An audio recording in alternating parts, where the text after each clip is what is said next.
મીરા પાણી લાવજે તો.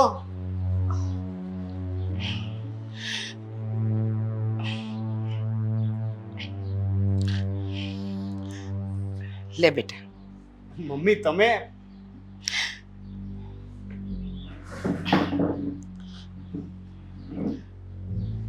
તમે શું કામ લઈને આવ્યા? મીરા લઈ આવત ને પાણી. મીરા ઘરે નથી એટલે હું લઈને આવી. ક્યાં ગઈ? મીરા એના પપ્પાને ત્યાં ગઈ છે. પપ્પાને ત્યાં? પણ અચાનક કેમ? બેટા એ કહેતી હતી કે એના પપ્પાનો ફોન આવ્યો હતો અને એમની કંઈક તબિયત સારી નહોતી, મીરાને મળવા માંગતા હતા. એને મને કહ્યું કે પપ્પાને ત્યાં જાઉં છું. મેં કહ્યું જઈ આવ. આમ પણ તારા ઓફિસ ગયા પછી ઘરે કોઈ કામ તો હોતા નથી. અરે પણ એમ નહીં, મેં લગભગ 2 કલાક પહેલા ફોન કર્યો તો મેં પૂછ્યું હતું કે જમવાનું શું બનાવવાની છો, એના માટે વાત થતી હતી. ત્યારે તો એ મને કંઈ બોલી નહીં. હશે બેટા હવે. અને પપ્પાને ત્યાં જવું હોય, એમની તબિયત ખરાબ છે તો એક વખત મમ્મી મને કેવું તો જોઈએ ને. વ્યવહારિક રીતે શું છે, હું પણ સાથે જાઉં તો સારું લાગે ને. હવે ગામમાં ને ગામમાં છીએ અને મીરા એકલી જાય તો એમને કેટલું ખોટું લાગે કે આ જમાઈ આવી નથી શકતા મારી ખબર કાઢવા. પણ સાચી વાત છે તારી. ખરાબ તો લાગે. મેં પણ મીરા વહુને કહ્યું કે તમે એકલા ન જાઓ, વેવાઈની તબિયત પૂછવા હું પણ આવું છું. તો મને કહે છે કે હું અત્યારે જઈ આવું છું, તમે અને રોનક પછી જઈ આવજો. મને ખબર છે એકલી શું કામ જાય છે. શું કામ? એ એના મમ્મી પાસે બેસીને આપણા ઘરની વાતો કરવા માટે જાય છે. બંને માં દીકરી છે ને આપણા ઘરની ખોદણીઓ કરતી હશે.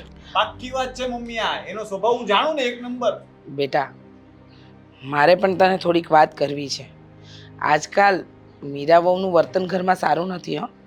એટલે સારું એટલે કે આ બ્રેસલેટવાળી વાત બની હતી ને બેટા, કંઈક જુગાડ કરીને કાં આમ તેમ કરીને અપાવી દે ને બ્રેસલેટ. મમ્મી અપાવી દે તું, 100% અપાવી દે. ભલે ઓછા વજનનું કરાય, આપત ના જ નતો પાડતો, પણ એનું વર્તન જોયું મમ્મી. જે રીતે એણે કહ્યું ને, મને પ્રોબ્લેમ એનાથી છે કે જીદ કરે છે અને શું કહે છે કે મને આજે ને આજે જોઈએ છે. આ વસ્તુ ખોટી કહેવાય ને.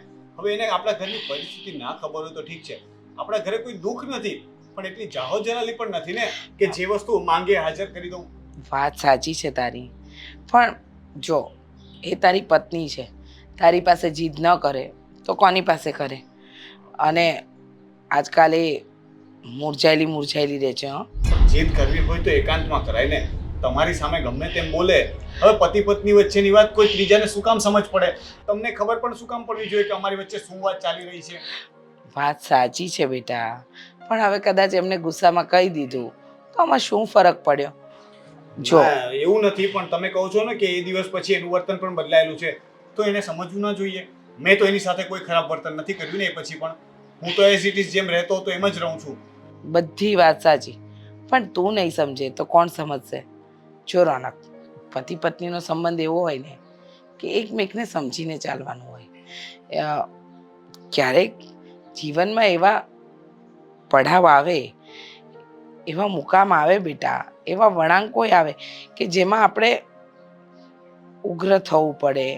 ક્યારેક આપણા મનનું ધાર્યું ન થાય, પણ સમજી વિચારીને ચાલવું પડે. સંસાર છે ને બેટા. ઠીક છે મમ્મી, હું મીરા સાથે વાત કરીને એને સમજાવવાની કોશિશ કરીશ, પ્રેમથી મનાવીશ. અને જોઈએ તો એને કહી દઈશ કે હું થોડા સમય પછી મારી સગવડ થાય એના માટે બ્રેસલેટ લઈ આવીશ. હા, તારા માટે ચા બનાવું? તમને થાકી ન ગયા હોય તમે તો બનાવી આપો. અચ્છા, લગ્ન પહેલાં હું જ બનાવતી હતી. હા, તો લગ્ન થયા પછી મીરા વહુએ કામ હાથમાં લીધું. ચા બનાવું, અને આજે તો મીરા વહુ નથી તો તારી ફેવરેટ પેલી કડક પૂરી બનાવું. આપણે મા દીકરો ચા પૂરી ખાઈશું. હા, એવું કરો. હા, ગ્લાસ લીધા જજો.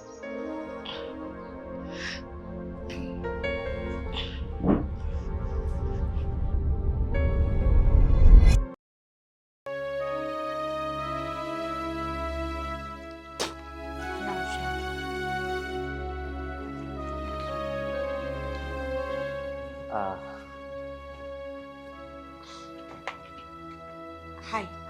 હાય, કેમ છો?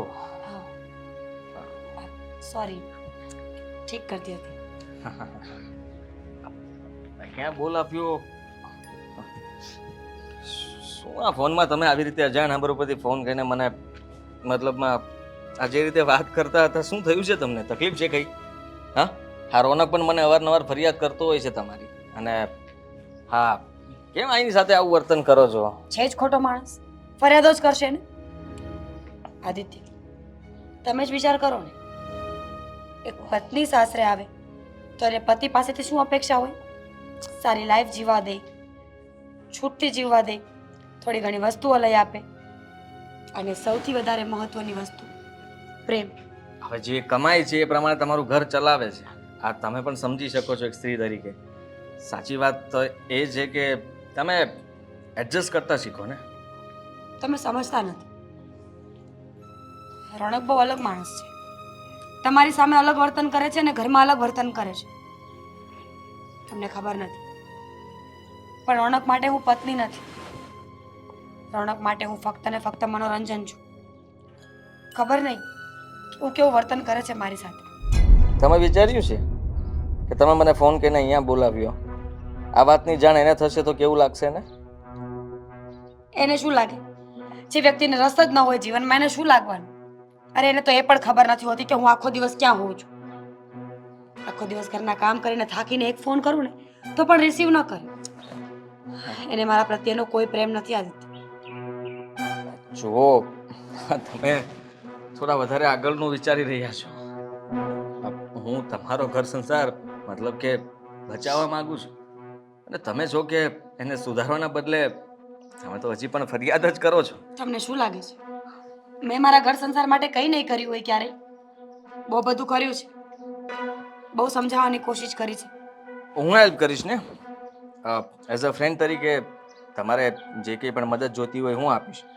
રોનકને બીજો બિઝનેસ આઈડિયા પણ આપીશ, અને આ બીજો નવો બિઝનેસ શરૂ કરવા માટે રૂપિયા પણ આપીશ. એટલે જ તમને બોલાવ્યા છે. મદદની જરૂર છે મારે. જો, એક સ્ત્રીને જીવવા માટે ફક્ત ને ફક્ત પૈસો જરૂરી નથી. હું માનું છું કે પૈસા વગર કંઈ નથી, પણ ખાલી પૈસાથી એ કંઈ નથી.